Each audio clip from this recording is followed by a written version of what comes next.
Eh bien, bonjour à tous. Nous sommes heureux d'accueillir aujourd'hui le professeur Sylvain Meurice. Euh, le professeur Sylvain Meurice est agrégé de gynécologie obstétrique, directeur de recherche honoraire du Fonds national de la recherche scientifique dans le domaine de la biologie et de la reproduction, enseignant en médecine et en médecine vétérinaire, et puis, et peut-être surtout, ancien doyen de la faculté de médecine de l'Université libre de Bruxelles. Actuellement, Sylvain Meurice est professeur invité de l'École de santé publique de l'ULB, membre de la Commission internationale francophone d'accréditation de la CINMEF.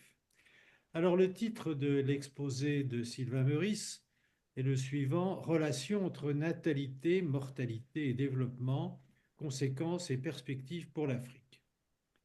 Alors, en quelques mots, les progrès en obstétrique et en néonatologie ainsi que la maîtrise de la fertilité ont complètement modifié l'organisation de la société humaine au cours du XXe siècle.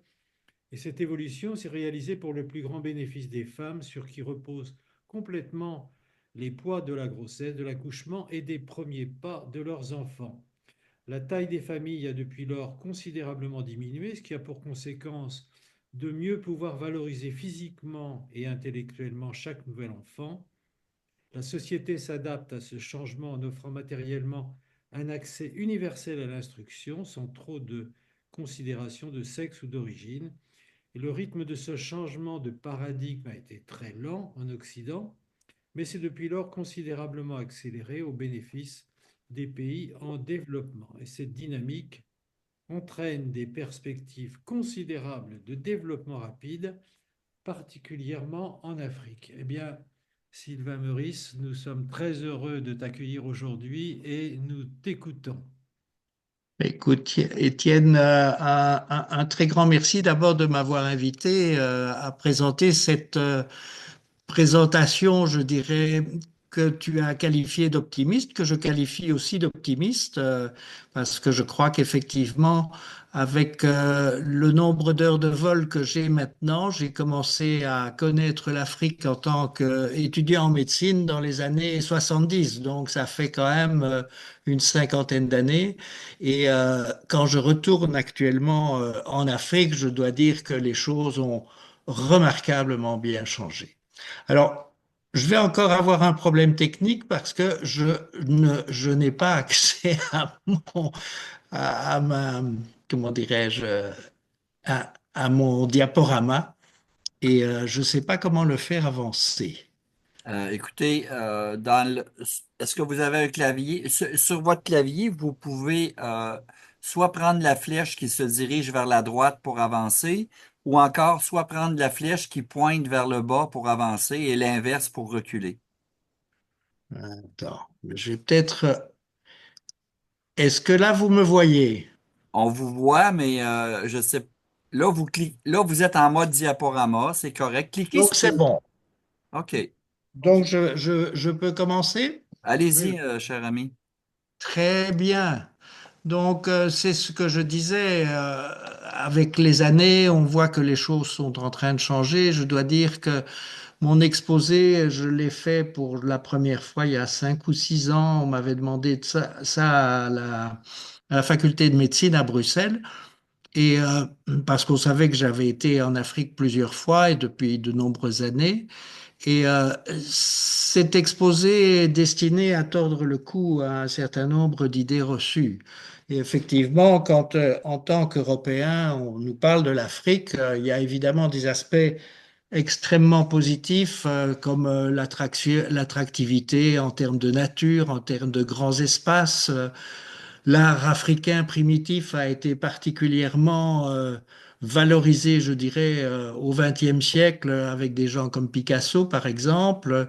Et puis, ce qui est assez caractéristique, c'est cette variété de langues, de cultures, de musique, de rites et de croyances qui font toute la richesse de l'Afrique. Mais c'est aussi évidemment des aspects négatifs puisque l'Afrique a subi une exploitation humaine pendant plus de 300 ans, ce qui a été cataclysmique, je dirais, pour les populations. Actuellement, il y a des flux migratoires extrêmement importants.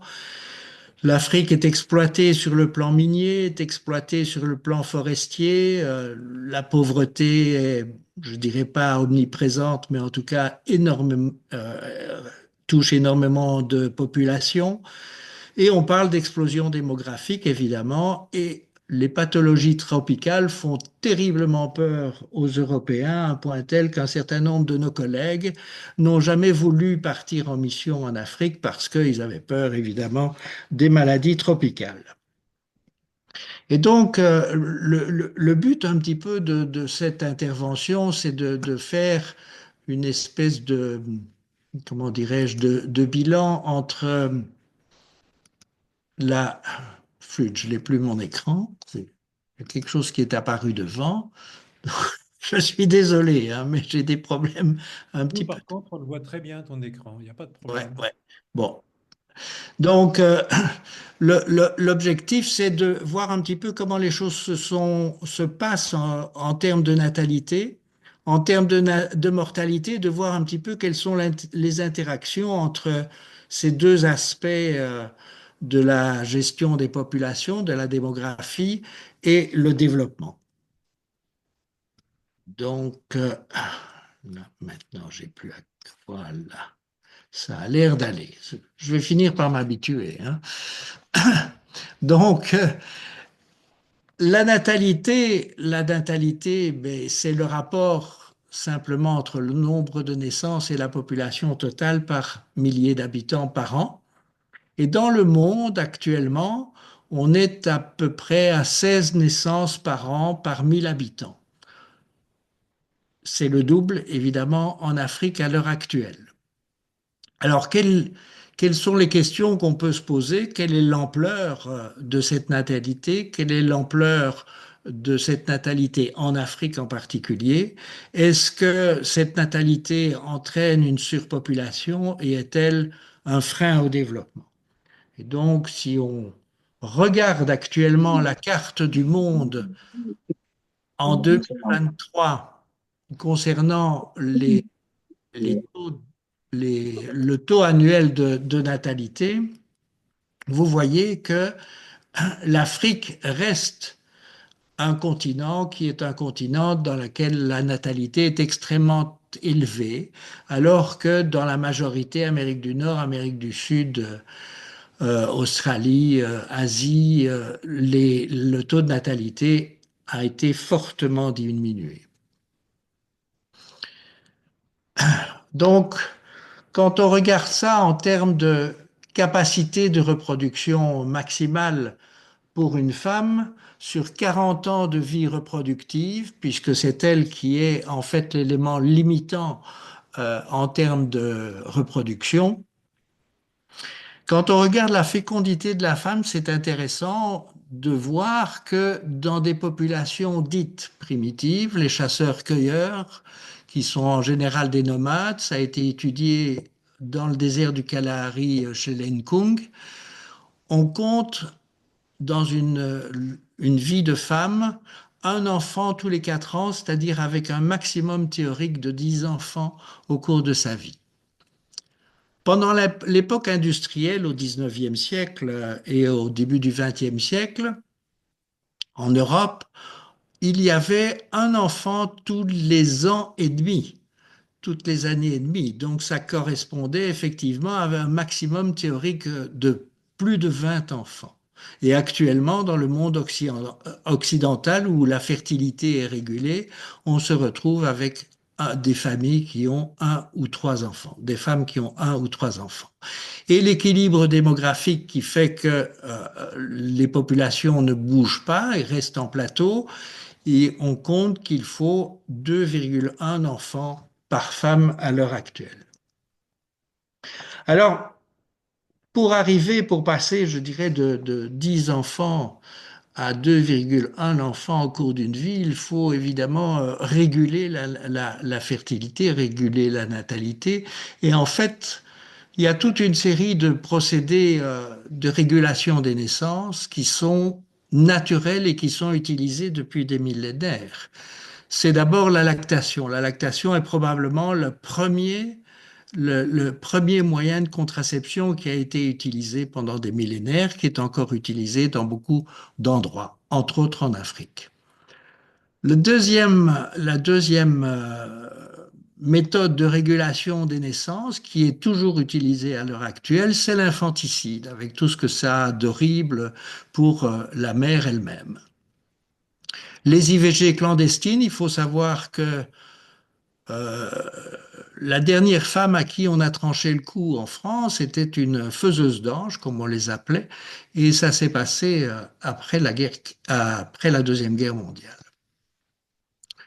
Le dispositif intra-utérin, on a des traces archéologiques qui montrent qu'effectivement, les dispositifs intra-utérins, ce n'est pas une invention moderne du tout, puisque à l'époque romaine, au moment de l'accouchement, les femmes qui ne souhaitaient plus avoir un accouchement, avoir un enfant après, on leur mettait un petit anneau en or qu'on passait à travers le col de l'utérus et qu'on plaçait dans l'utérus lui-même, ce qui permettait d'avoir une contraception jusqu'au moment de la ménopause.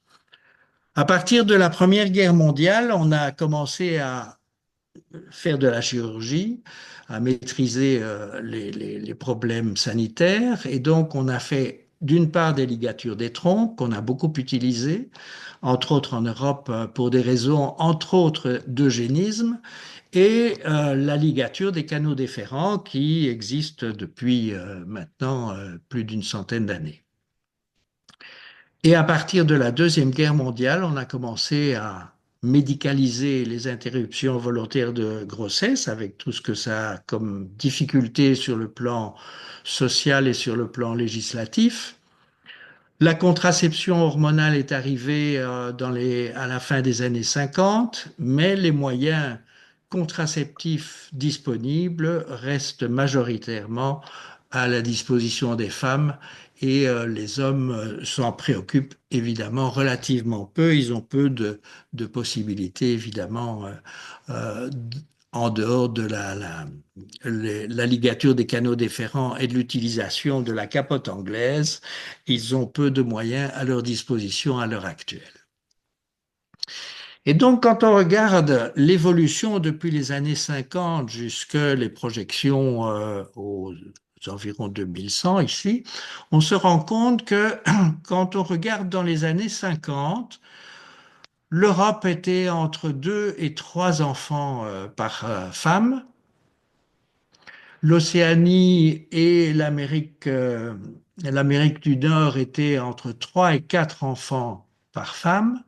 Et l'Afrique, l'Amérique latine et l'Asie étaient au-delà de 5 enfants par femme. Et puis, qu'est-ce qu'on a vu? C'est que en un petit peu plus de 50 ans, on voit que les courbes ont diminué dans le monde entier pour arriver à se stabiliser aux environs de 2 enfants par femme dans les pays donc en dehors de l'Afrique.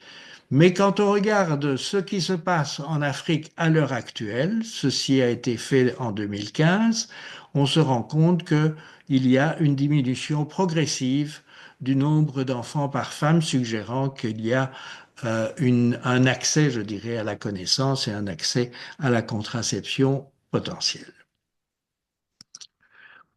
Alors,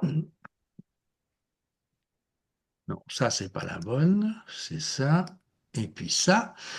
Alors, il faut regarder un petit peu comment les choses se sont passées sur le plan historique pour passer de 6 enfants par femme à 3 enfants par femme. Et regardez ici, au niveau du Royaume-Uni, entre 1815 et 1910, donc au moment du 19e siècle, le passage de 6 enfants par femme à 3 enfants par femme a pris 95 ans.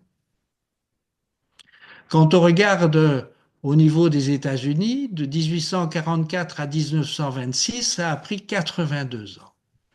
Quand on regarde au niveau de l'Afrique du Sud, entre 1963 et 1997, on est passé de 6 à 3 enfants en 34 ans.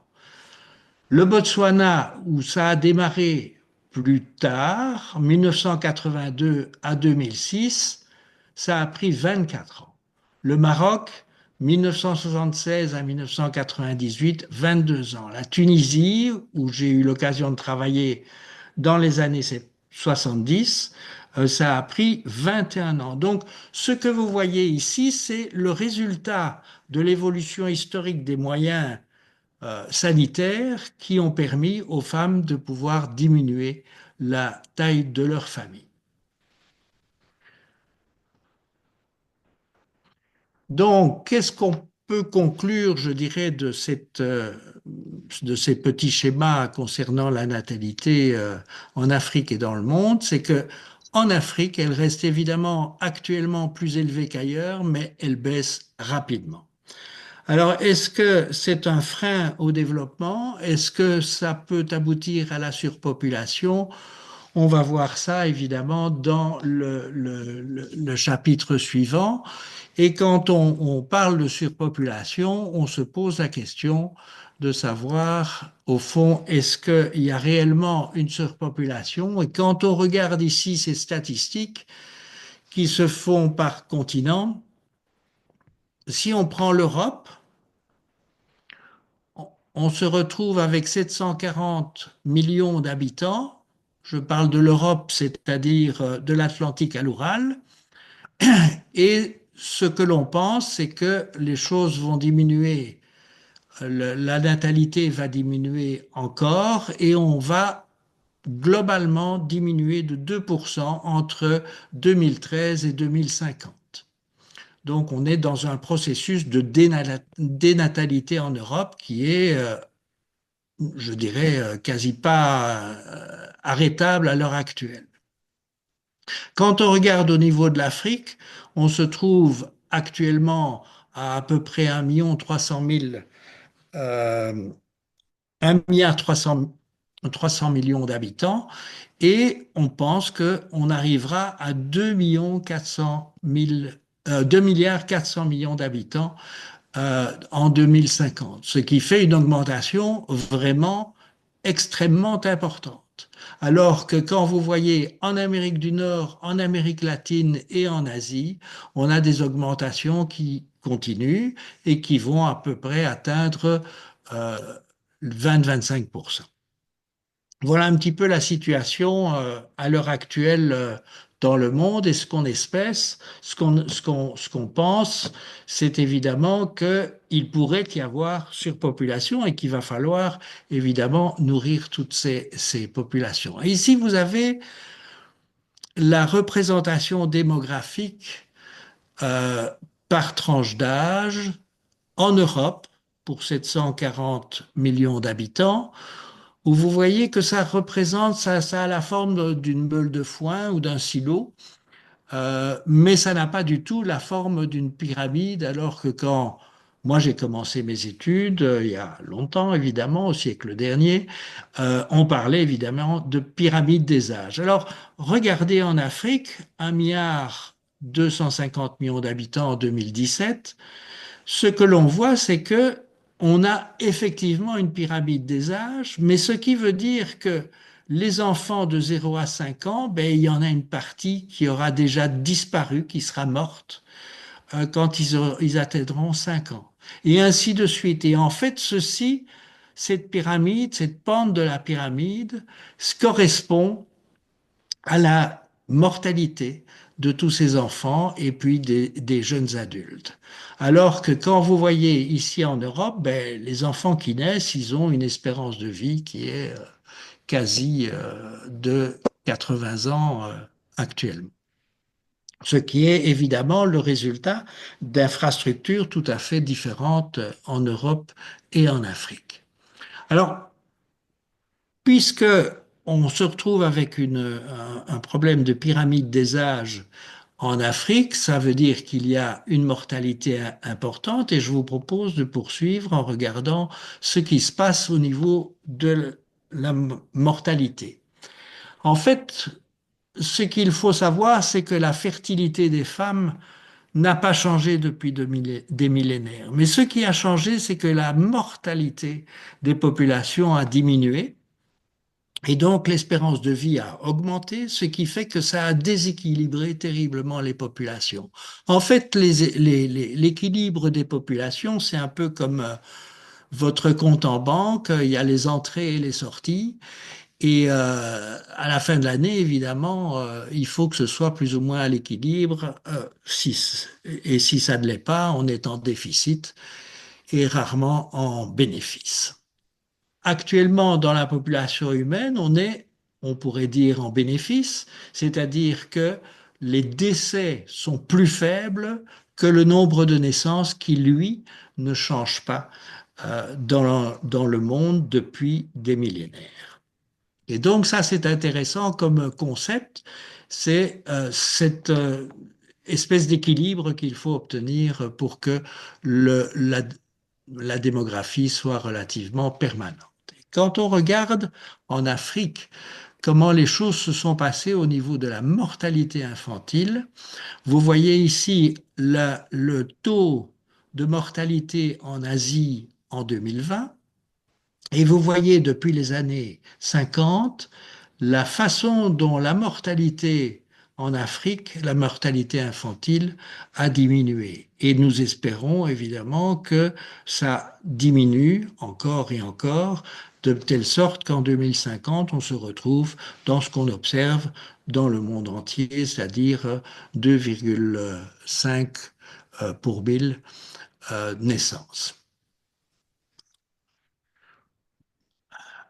Alors, regardez ce qui se passe en termes de mortalité infantile, en 1980, c'est au moment où moi j'ai commencé ma carrière, entre autres en Afrique, on savait qu'il y avait une mortalité extrêmement importante, mais cette mortalité, quand on regarde 35 ans après, on se rend compte que l'évolution a été absolument considérable et que dans la majorité des pays, ça a extrêmement diminué. Et donc ça, c'est évidemment très encourageant. Donc, en ce qui concerne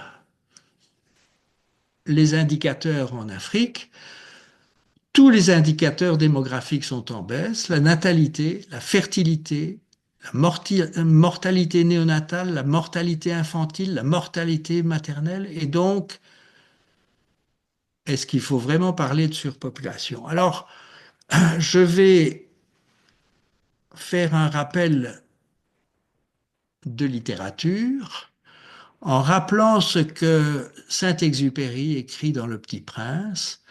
Les hommes occupent très peu de place sur la Terre. Si les 2 milliards d'habitants, ça a été écrit en 1940, si les 2 milliards d'habitants qui peuplent la Terre se tenaient debout et un peu serrés comme pour un meeting, ils logeraient aisément sur une place publique de 20 000 sur 20 000 de large.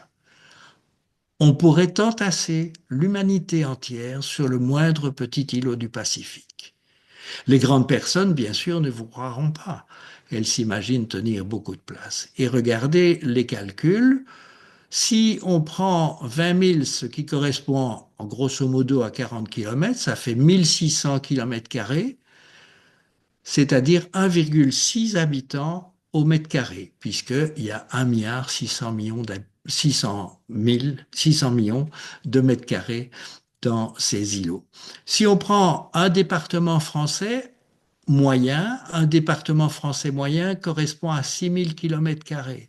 Si on est à 12 000 km², c'est-à-dire deux départements, on va se retrouver avec la possibilité de mettre un habitant par mètre carré, c'est-à-dire 12 milliards d'habitants sur 12 milliards de mètres carrés. Donc, Saint-Exupéry n'avait pas tout à fait tort, parce que si on met effectivement la population mondiale dans deux départements, tout le reste du monde est vide.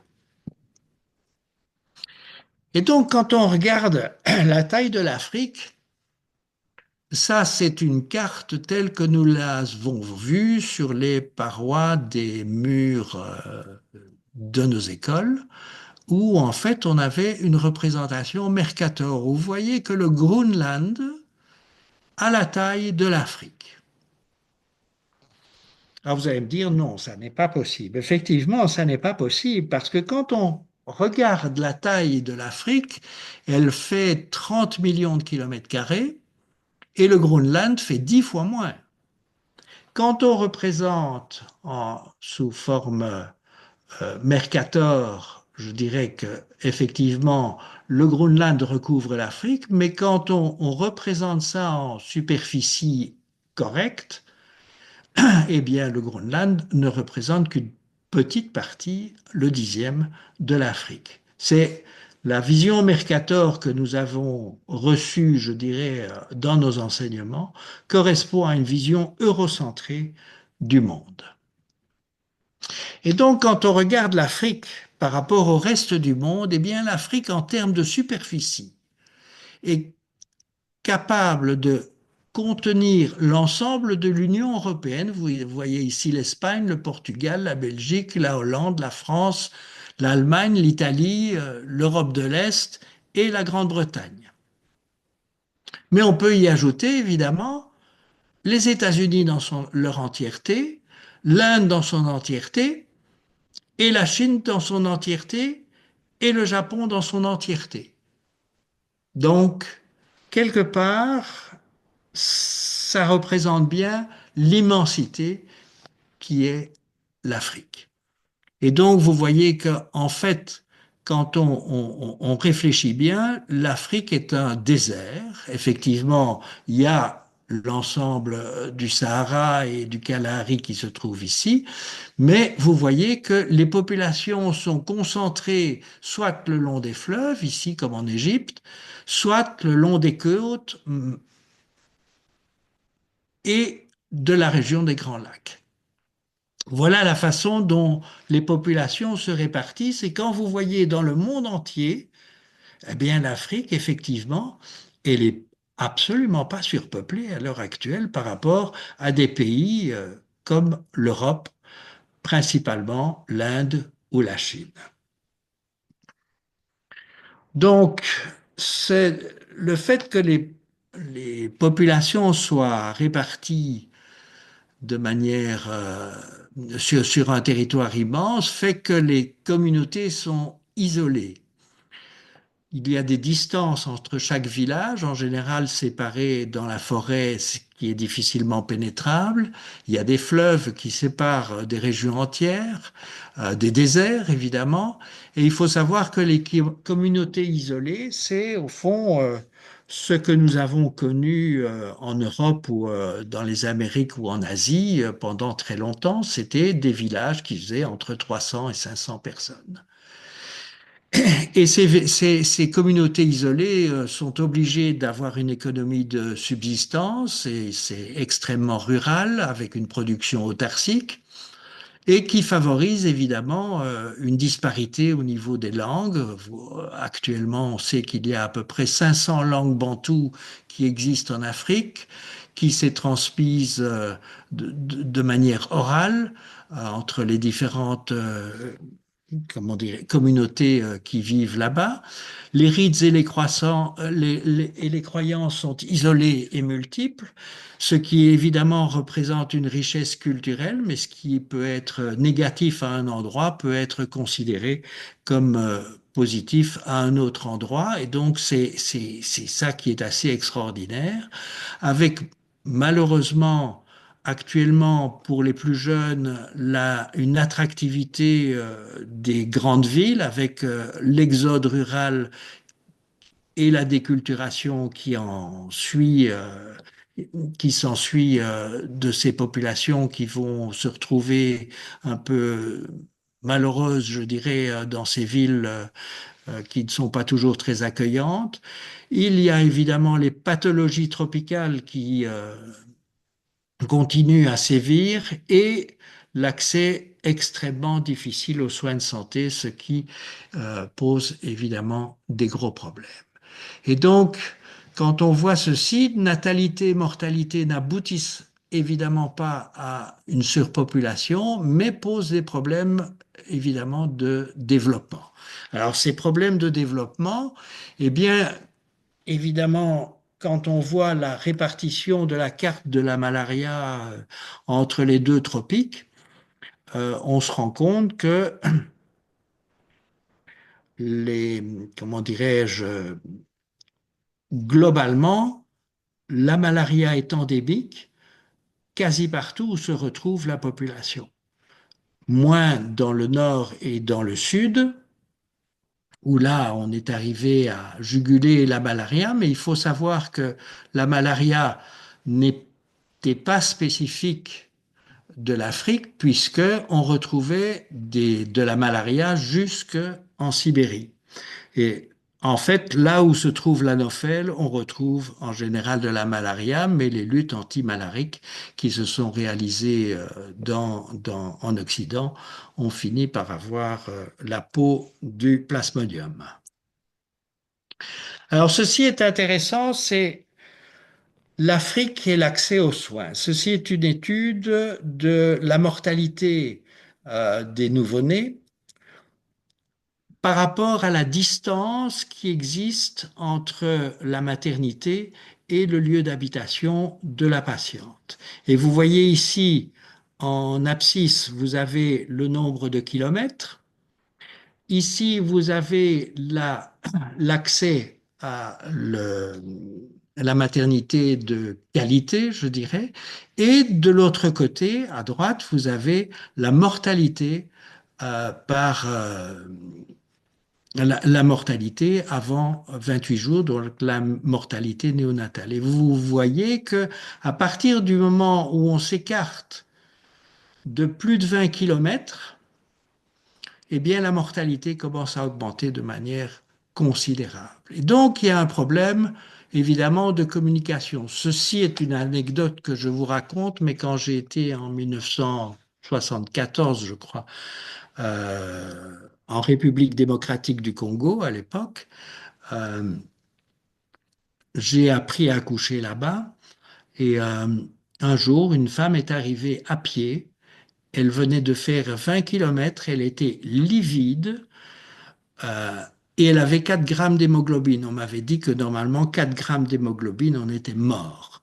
Et donc, elle avait en fait une rupture utérine et elle avait la majorité de son sang, évidemment, dans sa cavité abdominale et on est arrivé à la sauver, heureusement pour elle. Alors, ceci pose le problème du développement et du problème du réseau routier. Alors, je vous ai mis ici deux cartes qui sont plus ou moins à l'échelle, je dirais, et qui représentent le réseau routier en Afrique, où vous voyez que ce réseau routier permet presque de faire le tour de l'Afrique, où la majorité est asphaltée, mais pas partout. Vous avez des régions non pavées, c'est-à-dire de la latérite, qui traversent le désert, qui traversent euh, quasi le long de l'équateur, ou en tout cas tropique euh, nord. Et donc, le nombre de routes qui existent en Afrique est extrêmement faible. Regardez le réseau autoroutier en Europe, ben, c'est un maillage absolument extraordinaire qui a été commencé à être construit dans les années entre les deux guerres. Et là, actuellement, c'est un véritable chantier qui est en cours et on construit des routes en veux-tu, en voilà actuellement en Afrique, mais elle en a évidemment énormément besoin. Alors, ceci est un autre aspect, je dirais, du développement, c'est le problème de la répartition des infirmières, du personnel de santé dans le monde. On a ici l'Europe qui, chaque pays est représenté en fonction du pourcentage d'infirmières par rapport à la population. Et donc, on voit que l'Europe est évidemment fort obèse en termes de quantité de pouvoir de travail sur le plan des soins infirmiers. Mais vous voyez que d'autres pays, comme l'Inde par exemple, le Nigeria, ou les Philippines sont, ou le Japon encore, sont des grands producteurs de personnel infirmier.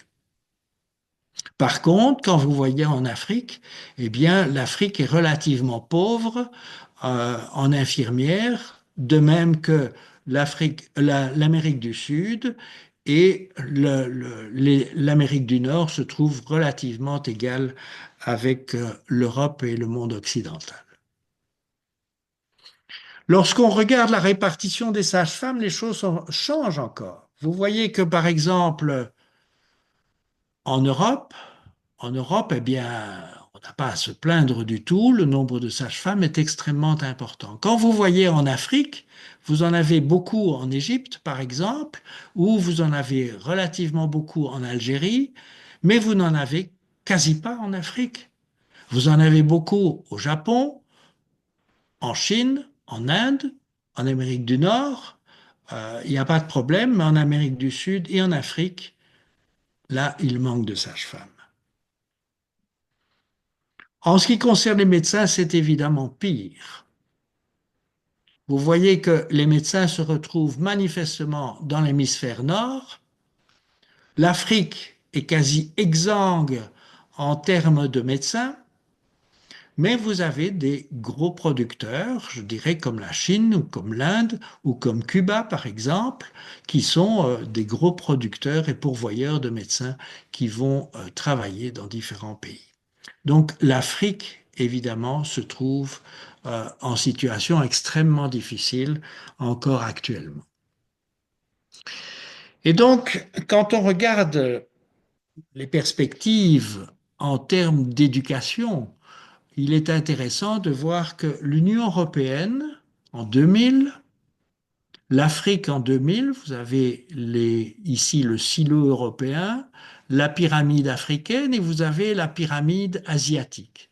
Et vous avez différents types de couleurs, avec les couleurs qui se trouvent les plus foncées et qui correspondent aux gens qui ont bénéficié d'une éducation de type supérieur, c'est-à-dire qui ont fait les études primaires, les études secondaires et puis qui ont eu la possibilité de se spécialiser, entre autres, dans les universités. Et vous voyez que en Afrique, eh bien, la quantité de gens qui ont eu la possibilité de faire des études supérieures est extrêmement faible.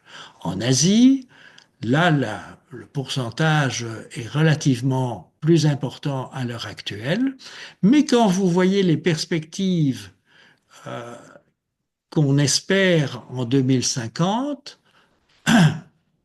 vous voyez que les choses ne vont pas tellement changer au niveau de l'Union européenne, et donc l'Union européenne, en 2050, elle aura toujours à peu près le même pourcentage de gens qui ont fait des études supérieures. Par contre, l'Afrique, eh bien, les jeunes générations actuellement ont plus de possibilités de faire des études supérieures que leurs aînés. Et je pense que là, c'est effectivement un grand facteur de développement. Vous voyez, sur le plan de l'Asie, on se retrouve avec aussi un pourcentage extrêmement important de gens qui ont la possibilité de faire des études supérieures. Alors vous allez me dire, oui, mais il y a un problème financier là derrière, évidemment, qui pose problème. Il faut des écoles, il faut des universités, etc. Il faut dire que les choses ont énormément changé en 50 ans. Et voilà, je dirais, la façon dont les États ou les continents utilisent leurs finances. Ils utilisent à peu près 5%, que ce soit en Afrique, en Asie, en Europe, l'Amérique latine, l'Amérique du Nord et l'Océanie. Vous voyez que tous utilisent à peu près le même pourcentage de leur budget national pour l'éducation. Ce qui fait que même si les budgets globaux ne sont pas les mêmes, l'effort qui est fait dans l'ensemble des continents est le même partout.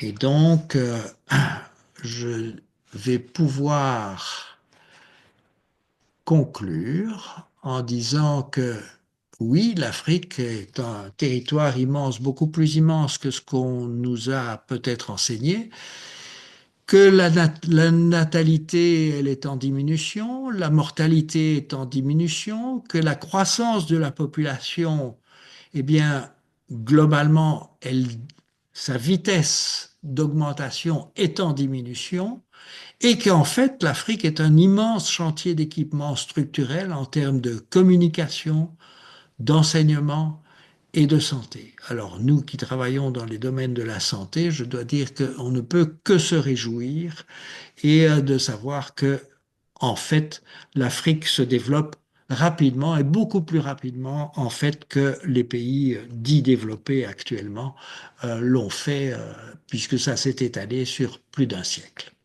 Voilà, je tiens à vous remercier pour votre attention et puis je pense que la discussion est open, comme on dit, et je vais essayer de revenir Non, à... c'est correct. Je vais cesser le partage pour vous. C'est correct. Je l'ai cessé. Ah, d'accord, ok. Voilà. Ben, écoutez, merci, merci énormément pour cette très belle conférence, très instructive avec beaucoup, beaucoup, beaucoup de données. La discussion est ouverte, donc ceux qui veulent intervenir, vous pouvez lever la main. Vous êtes les bienvenus. Si je vois, ah, ok, je vois une main levée, donc je vais aller tout de suite. Monsieur Demonque, la parole est à vous. Peut-être vous identifier l'université d'où est-ce que vous êtes et puis une brève question parce que je sens que la discussion va être animée. Ok, merci. Donc, Paul Demunck, médecin généraliste et médecin de santé publique avec un parcours mixte entre l'Afrique et l'Europe sur le plan professionnel. Bonjour, mon cher ami Sylvain, qui a travaillé avec moi dans un beau projet qui s'appelait Return to Care. Mais enfin bon, c'est pas la question. Je vais faire plus bref. Euh, je ne partage pas tout à fait ton optimisme, mon cher Sylvain. Pourquoi je dis ça? Parce que effectivement, il y aurait beaucoup à discuter sur tous les chiffres que tu as présentés. Notamment, par exemple, je vais commencer par le dernier en pourcentage de leur PIB consacré à l'éducation. Oui, certes, c'est à peu près le même, sauf que les budgets ne sont pas pareils et que les besoins sont sans doute beaucoup plus conséquents en Afrique et subsaharienne en particulier que par exemple dans nos régions. Donc attention aux comparaisons de pourcentage. Euh, je pense par exemple au budget santé d'un pays que je connais bien, le Niger. Il y a peut-être des Nigériens ici qui participent à cette conférence. Euh, mais quand on regarde le budget alloué à toute la santé, c'est parfois le budget d'un seul hôpital universitaire dans nos régions pour toute une année. Donc, il faut faire très attention aux présentations des chiffres. Je ne partage pas tout à fait ton optimisme non plus c'est pour lancer le débat et la contradiction, hein, c'est bien le but de ce genre de conférence, donc c'est pas par provocation que je dis ça. Mais je ne partage pas ton optimisme sur c'est bien parti et vous allez voir que la courbe en termes de démographie va continuer sa courbe descendante. Pourquoi je dis ça? Parce que ça pourrait très bien à un moment donné c'est une des premières diapositives que tu as présentées, ça pourrait à un moment donné stagner, c'est-à-dire ne pas suivre la tendance que tu as constatée dans les chiffres depuis je ne sais plus quelle année jusqu'en 2015. Parce que, et ça c'est la question, pardon d'être un peu long, euh, moi je constate qu'en fait, les couples en Afrique subsaharienne et notamment au Niger que je connais un peu mieux, commencent à faire moins d'enfants par famille quand leur revenu commence à être plus aisé. Autrement dit, on fait ce constat dans les classes moyennes. Mais dès qu'on quitte les classes moyennes et les classes riches, ben, c'est plus du tout le cas. Or, la population, évidemment, est prépondérante au niveau rural et les classes moyennes ne représentent pas encore la majorité de la population, comme tu le sais aussi bien que moi. On m'a demandé d'où je venais. Je ne suis pas un académique, je suis un médecin généraliste, mais mon université de formation, c'est l'Université catholique de Louvain. Voilà, l'alma mater à l'UCL. Excusez-moi d'avoir été un peu long, mais pour poser la question, je devais quand même un peu donner les raisons de cette question un peu provocatrice. Sylvain? Mais je crois qu'effectivement, tu as tout à fait raison en disant que la taille des budgets n'est pas la même. Néanmoins, la vitesse à laquelle les choses sont en train de changer Et le fait que les jeunes soient instruits à l'heure actuelle a changé énormément la donne. Et il y a une demande de la part de la population, les plus jeunes, d'avoir accès à toute une série de possibilités en termes de fertilité. Et ça, moi, je dois dire que quand j'ai commencé la gynéco, je l'ai commencé en Tunisie. Et en Tunisie, à l'époque, il y avait entre 5 et 6 enfants par femme. À l'heure actuelle, on est en dessous de 3 enfants par femme. Les choses ont terriblement changé. OK. Par ordre d'apparition, je vais donner la parole à Charles Bollen et après ça à Simon Ategbo. Donc, Charles, la parole est à toi. Ah, Charles nous entend. Charles, est-ce que tu nous entends, Charles? Ton micro est-il ouvert? Oui, ton micro est ouvert, je vois ouvert. Ben écoute, Simon, vas-y, et puis Charles prendra la parole après. Bonjour Simon. Merci, merci Yves. Bonjour, professeur Méris, ça va? Oui. Écoutez, euh, merci pour cette belle conférence avec une belle iconographie. Mais moi, je partage le même optimisme parce que je suis en Afrique, je suis à Libreville et je viens de l'Université des sciences de la santé du Gabon. Et donc, je vois très bien les mêmes problématiques et même la réalité telle que tu l'as présentée, que les choses s'améliorent beaucoup en termes d'efforts de réduction de la mortalité et que dans les classes les plus aisées, le nombre d'enfants il diminue. Et ça, on l'a remarqué, et c'est plus dans les classes les plus sociales, les plus faibles, on a un grand nombre d'enfants qui naissent et donc une natalité qui rejoint absolument tes données. Ce qui est aussi intéressant, c'est que la production maintenant dans ressources humaines en santé s'améliore de façon extraordinaire en Afrique. Parce qu'on a maintenant une bonne production d'infirmières, une bonne production de sages-femmes. Le vrai problème, c'est la répartition inégalitaire sur les territoires, puisqu'il y a une concentration importante des ressources humaines vers les villes plutôt que vers l'intérieur du pays ou vers les provinces où il y a encore des gros problèmes de santé. Mais ce que tu n'as pas abordé, et je pense que ça c'est ma question, on a beaucoup parlé de pourcentage par rapport au GPD de l'éducation, mais c'est celui de la santé surtout, parce que il est recommandé que les gens mettent à peu près 15% sur la santé. Tu as parlé de 5% pour l'éducation. Le Oui. vrai problème, c'est le financement de la santé qui pose problème en Afrique. Et je crois que qu'on ait une mortalité qui est en train de baisser, une natalité qui est en train euh, de, de baisser, on va pas arriver à un vrai développement si on ne finance pas réellement la santé. Et le financement de la santé nécessite des vrais mécanismes de réflexion, pour que vraiment il y ait de l'équité et des soins de qualité. Je crois que c'est la clé du problème. Qu'est-ce que tu penses sur les mécanismes de financement de la santé qui devraient normalement aider à ce que ce triptyque-là puisse arriver vers l'optimisme qu'on peut attendre de cette thématique? Écoute, là, je n'ai pas vraiment de données en ce qui concerne les pourcentages de budget pour la santé, mais je suis quasi convaincu qu'ils sont assez équivalents par rapport aux pays dits développés. Le problème, et c'est ce que soulevait Paul, c'est que la quantité d'argent n'est pas suffisante que pour pouvoir passer un certain seuil. Et là, je suis évidemment tracassé par l'évolution politique actuellement de certains pays développés et de l'aide qui se fait vis-à-vis des pays en développement. Mais c'est clair qu'il faut absolument de l'aide pour pouvoir faire ces développements d'infrastructures.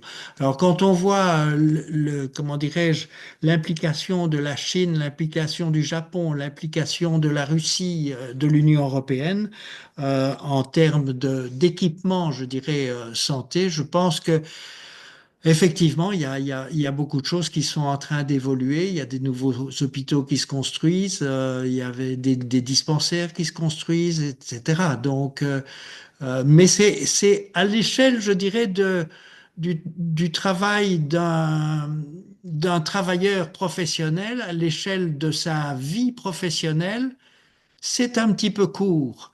Mais quand on regarde à deux vies professionnelles ou trois vies professionnelles, on se rend compte que les choses évoluent terriblement. Mais c'est effectivement un développement relativement lent.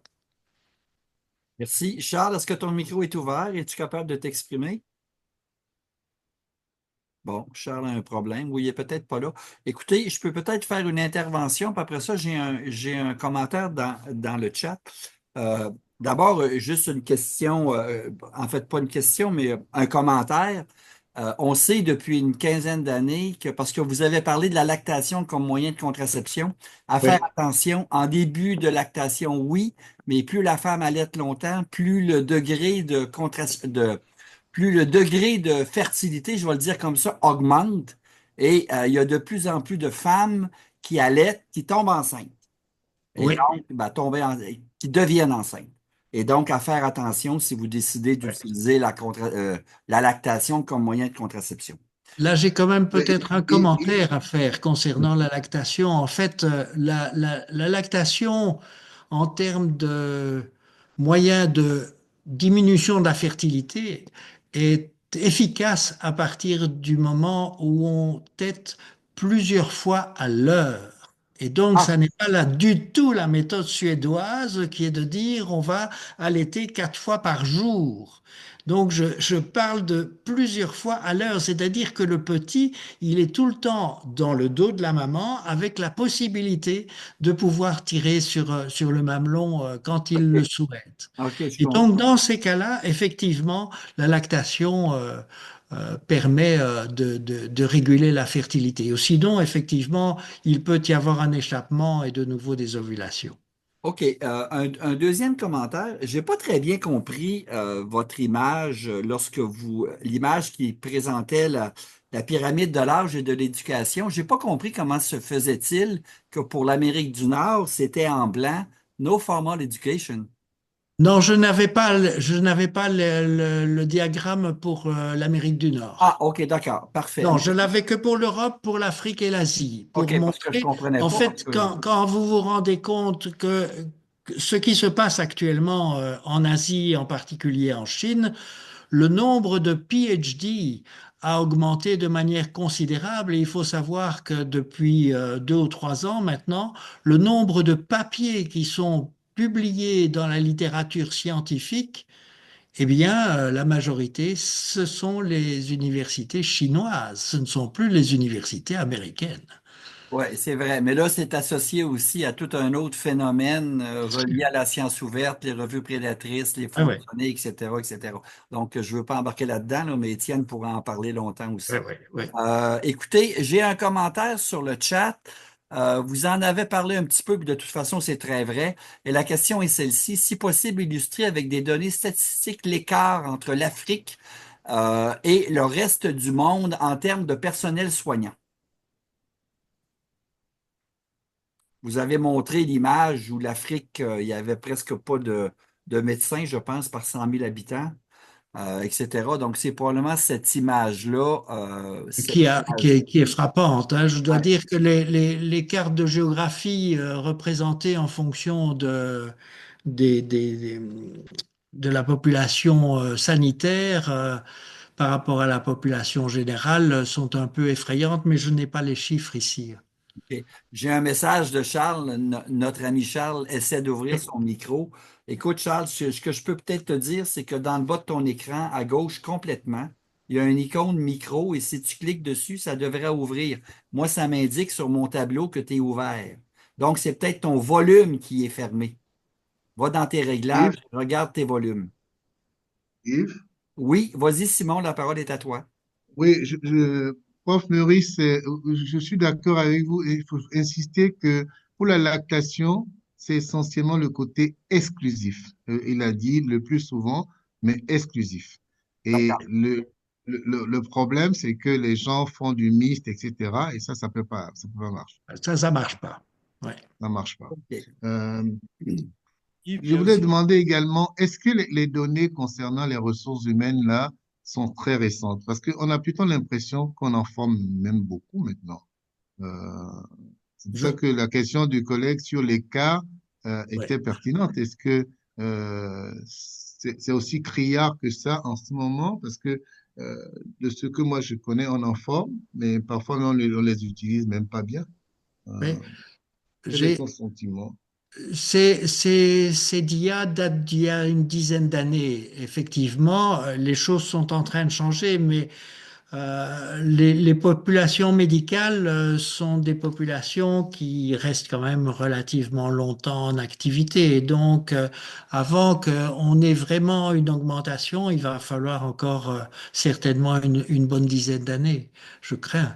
Et un des gros problèmes, c'est aussi le flux migratoire de beaucoup de médecins, entre autres d'Afrique du Nord, qui viennent dans le monde occidental et parfois qui fondent famille et puis restent évidemment en Europe ou en Amérique du Nord. Et donc ça pose évidemment un problème. Mais quand on rencontre les jeunes étudiants, on se rend compte qu'ils n'ont vraiment pas envie de quitter leur pays. Ils ont envie de s'installer dans leur pays. Et ça, je pense que c'est très important de leur offrir, je dirais, la possibilité de voyager certainement, mais de pouvoir revenir dans les meilleures conditions possibles. Et Paul Demuynck rappelait tout à l'heure que nous avions travaillé dans un projet de formation des jeunes médecins qui venaient en Belgique pour les former à créer leur petite entreprise et à essayer d'être le plus efficace, je dirais, sur le plan gestionnaire. Et je pense que ça, c'est très important d'avoir un accueil. Beaucoup nous parlaient de la politique du fauteuil en Afrique et la politique du fauteuil, on la connaît aussi en Europe. Et effectivement, il faut être probablement un peu plus accueillant vis-à-vis des envies des jeunes. Monsieur Fatigba, s'il vous plaît, la parole est à vous. Ouvrez votre micro et la parole est à vous. Merci. Je suis le docteur Fatih Balden. Je suis neurochirurgien de formation. Je suis du Bénin et c'est avec beaucoup d'attention que j'ai suivi cette présentation qui me réjouit. Et je pense que l'optimisme est permis. Et je me réjouis du fait que l'auteur de cette conférence ait mis l'accent là-dessus. Et les indicateurs sont là pour le signifier. Alors, l'optimisme est permis et on se rend compte que le présentateur, il a eu cette sincérité dans sa présentation, déjà en ce qui concernait la démographie. Il n'y a vraiment pas de surnatalité en principe ou de surpopulation. Le vrai problème, et ça a été dit, c'est l'équilibre démographique. Moi, je suis doyen d'une faculté de médecine. On est au nord du Bénin, 450 km de Cotonou, où vous avez les principaux 4 départements qui concentrent à eux seuls 70% de la superficie du territoire national, mais qui est occupé par 30% des 10 millions de Béninois que nous sommes. Et donc, paradoxalement à cela, c'est que vous avez 70% de la population de ces 10 millions qui sont concentrés sur les 30% du restant du territoire sur la côte. Résultat des courses, on a un problème de désert médical, comme on aime bien le dire ici. Et la solution que les facultés de médecine ont trouvée, en tout cas la nôtre, c'est cette notion ancrée aujourd'hui de responsabilité sociale, où on dit, d'accord, si on veut réduire la mortalité, qu'elle soit infanto-maternelle, que ce soit dans la population générale, mais allons vers ces populations. Et en allant vers, c'est que ça réduit un temps soit peu le temps que le problème soit réglé, le problème de ces zones qui sont enclavées. Je viens d'envoyer, en tant que doyen, 120 étudiants répartis dans ces 4 départements qui vont être répartis sur à peu près 70 centres de santé. Mais vous imaginez, on ne peut pas les déposer un à un dans ces centres. Donc, on va sur un chef-lieu et arrivé là, il y a un coordonnateur de santé de zone qui va venir avec une pick-up adapter au terrain, récupérer cette ressource humaine qu'il va utiliser pendant 3 mois. Donc, je dis, on a autant de solutions, d'approches contextualisées qui peuvent servir aujourd'hui le temps que on arrive aux normes telles que préconisées par l'OMS. Sans ces manières adaptées de faire, on a beau avoir les meilleurs budgets qui sont politiques. Je prends le risque, et Achille Bâtonnon, que je connais bien, qui nous représente à l'UEMOA, m'écoute, il est connecté, mais je prends le risque de dire que ces budgets parfois sont politiques, comme pour dire, c'est ce que dit la loi des finances, c'est ce que dit l'organisation monétaire, l'Union monétaire ouest-africaine, il faut tel pourcent au budget consacré à la santé, à l'éducation, mais comment est-ce que c'est utilisé? Les réflexions sont allées un peu plus loin aujourd'hui au Bénin, on en est arrivé à dire, d'accord, nous sommes 2 facultés de médecine, nous sommes 2 facultés qui produisent des infirmiers et des sages-femmes. Comment est-ce qu'on utilise ces ressources? Il faut aller plus loin dans même le type de formation qui est donné. D'où cette notion qui fait grand bruit aujourd'hui de délégation de compétences, où on dit un médecin généraliste formé aujourd'hui au Bénin, dans le contexte actuel, ne peut pas se contenter d'être un prescripteur. Au moins, quand il reçoit un nouveau-né, qu'il puisse le réanimer dans ces coins isolés, parce qu'il en aura. Il y a des centres où ils accouchent. On dit, mais s'il reçoit une femme qui est venue accoucher en détresse pour une éclampsie, une pré-éclampsie, nous sommes tous des médecins souffrants, mais qu'il soit capable de démarrer quelque chose, de l'intuber avant même de la référer.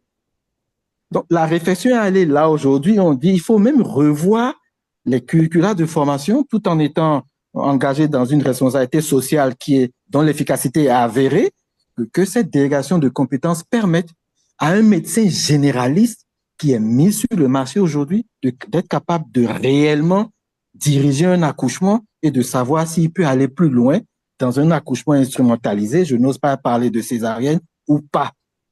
C'est pour dire qu'il y a autant de solutions parce que l'élite aujourd'hui a pris conscience de ce qu'on peut faire mieux que ce qui se fait aujourd'hui en optimisant les ressources dont nous disposons de manière à ce que l'autre pan de la chose, si on forme chaque année depuis 10 ans un minimum de 102 médecins, où est-ce qu'ils sont? Où est-ce qu'ils sont? J'en produis tous les jours. Année. Donc, où est-ce qu'ils sont? Donc, la question aujourd'hui va être comment est-ce qu'on les maintient? Ne pas se contenter de faire appel à leur fibre patriotique, mais de les intéresser à rester dans leur milieu, d'où la question d'entrepreneuriat médical. Mais bon, ceux qui ont dans le privé seront dans le privé et les facilitations. Ceux qui vont rester, est-ce qu'on va créer, comme le ministre a suggéré, des zones rouges, des zones vertes, ou plus ils s'éloignent, comme dans le système du Maghreb, il a un intéressement. Comment est-ce qu'on gère le problème des infrastructures connexes, la scolarisation des enfants de ses collègues, la bancarisation, etc., etc. Donc, l'optimisme est de taille et aujourd'hui, je pense, je le dis parce que ça, je peux le prouver, que les cadres de santé ont pris réellement conscience de cette façon de changer le paradigme actuel pour qu'on ait de meilleurs indicateurs que ce qu'on a. Pour finir, on peut se réjouir des indicateurs actuels, mais ils sont en régression. C'est alarmant et on doit s'en inquiéter. Et c'est pour ça qu'il est urgent que quelque chose soit fait et quelque chose est en train d'être fait. Voilà, je passe le bonjour à mon grand frère Simon au Gabon et c'est toujours un plaisir de te voir de temps en temps. Et merci, j'ai été un peu long. Eh bien, merci. Pas de souci. Est-ce que vous avez un commentaire à apporter, M. Meurice, à tout ça? Non, je suis ravi de comment dirais-je, d'être sur la même longueur d'onde en fait que la plupart de mes collègues, hein. Donc, je pense que l'histoire de l'entrepreneuriat et de la responsabilité sociale passe par la formation des médecins ou des jeunes médecins dans des zones où ils vont réellement apprendre ce que c'est que la médecine. Et je me souviens d'un vieux médecin. Maintenant, je suis vieux, mais un vieux médecin qui m'avait demandé où est-ce que tu as appris la médecine? Ben, je dis à l'Université libre de Bruxelles. Il dit, c'est pas ça ma question. Où as-tu appris la médecine? Et donc, j'ai dit, ben, au pied du lit du malade. Et effectivement, quand on va dans un dispensaire, on apprend certainement plus que dans une salle de cours à la faculté. C'est sûr. Mais délocaliser la formation en région, c'est plus facile dans nos pays qu'en Afrique. Ouais. OK. Très bien. Étienne, est-ce que tu veux dire Bon, un commentaire? non, simplement un mot. C'est pour ça qu'il faut féliciter nos amis béninois pour Oui, ce qu'ils font, parce que c'est tout à fait remarquable. exactement. Puis même au Ouais. Gabon aussi, il y a énormément de progrès qui se font et donc bravo à vous tous. Écoutez, est-ce que j'ai d'autres commentaires? Non, Moi, j'ai j'ai pas vu d'autres. qu'il y avait à la main Oui, levée. je voudrais bien encore.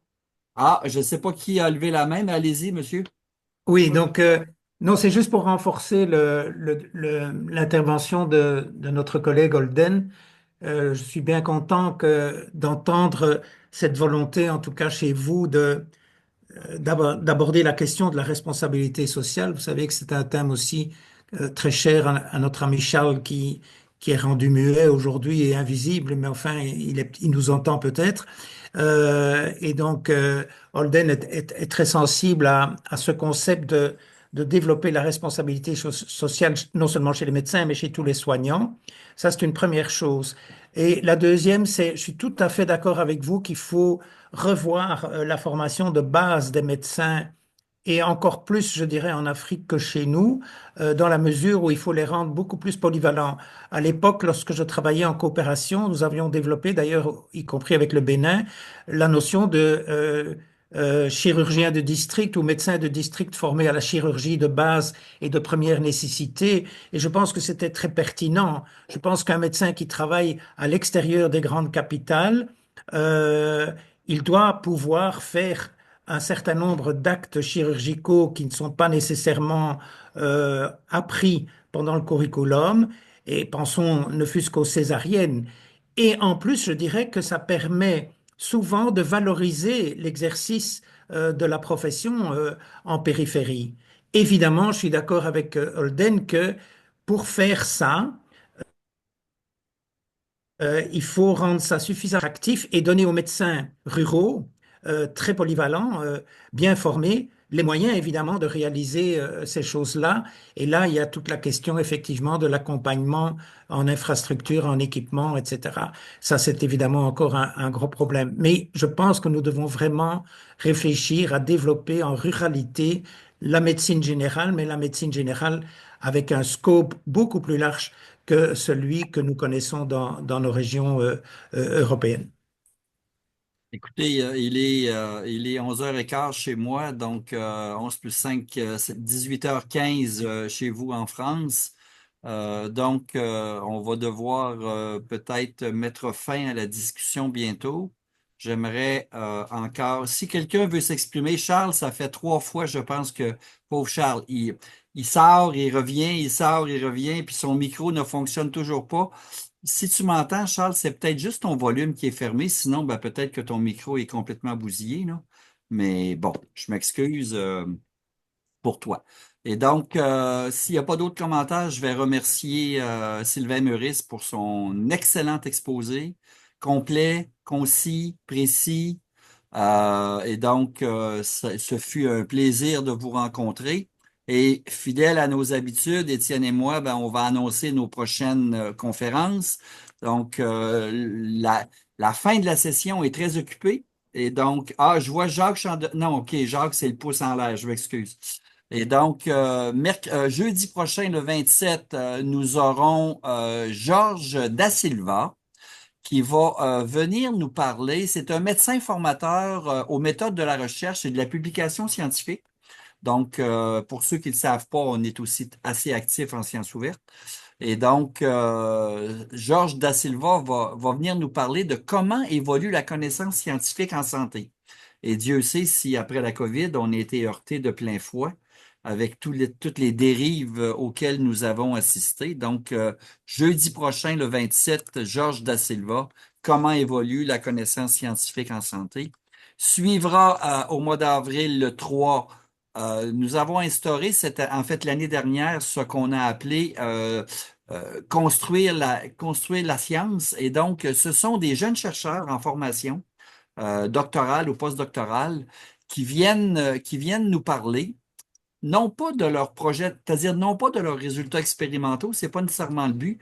Le but derrière ça, c'est de voir comment la construction de leur recherche s'est faite, avec quel modèle, de quelle façon, etc. Donc, la semaine prochaine, le 3 avril, Thomas Villeneuve, va venir nous parler du rôle des sous-populations d'éosinophiles dans la non-réponse aux biothérapies anti-interleukine 5, dans l'asthme et la polypose naso-sinusienne. Et donc, c'est un sujet assez pointu, mais l'idée, c'est de voir comment son projet de recherche s'est développé. Et finalement, une troisième et dernière pour le moment, encore une jeune chercheure, une jeune dame qui nous vient de la Suisse et dont le nom c'est Céline Schopfer. Je ne sais pas si je le prononce bien, je m'excuse d'avoir massacré votre nom. Le titre, Savons-nous ce qu'est un esprit critique? Et donc, ce sont les trois thèmes qui s'en viennent et s'en suivra d'autres par la suite. Donc, s'il n'y a pas d'autres commentaires, je clôt la rencontre et je remercie tous ceux qui y ont participé. Je vous dis à bientôt. Étienne, tu veux dire un mot? Non, justement, pour remercier tout le monde, et en particulier Sylvain Meurice, bien sûr, et pour dire qu'il y a beaucoup de noms que je ne connais pas, donc vous avez peut-être appris, été informé de ces conférences par le bouche à oreille, et si vous n'êtes pas sur notre liste de diffusion, n'hésitez pas à nous envoyer votre mail et on va vous ajouter de manière à ce que vous soyez informés. Voilà. Et donc, merci à tous et nous vous disons au plaisir de vous revoir bientôt. Bon Merci. après-midi. Merci beaucoup. Merci Simon, Merci. hein, et Simon, À j'ai bientôt. arrêté l'enregistrement là. Ouais.